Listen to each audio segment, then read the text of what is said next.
Imagine you're playing outside and accidentally break your neighbor's window. Your neighbor doesn't see you and doesn't know you did it. Should you go in and tell them or pretend that you didn't do it?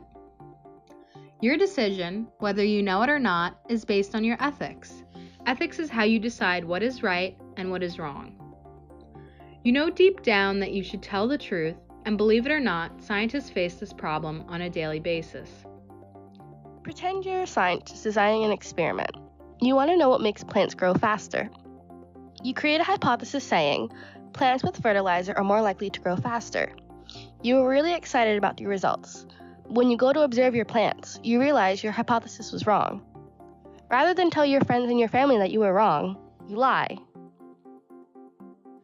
Throughout history, scientists have lied about their findings, and some continue to do so. One recent example is the Wakefield vaccine experiment. A scientist claimed that the measles, mumps, and rubella vaccine caused autism, but it turned out that he created the study to support parents who were suing vaccine manufacturers.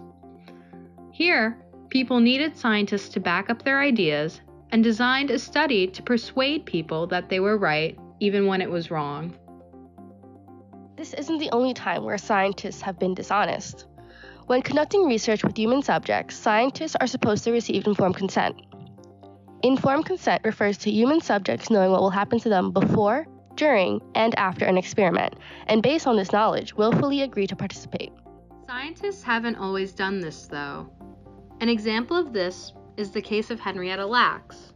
Henrietta Lacks was an African-American woman from Baltimore, Maryland. In 1951, Henrietta was diagnosed with cervical cancer and was treated at Johns Hopkins Hospital.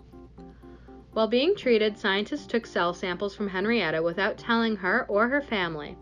Henrietta's cells were really special because they constantly kept growing without dying. These became the famous HeLa cell line. Henrietta's cells were used to do so many things, like create new medicines.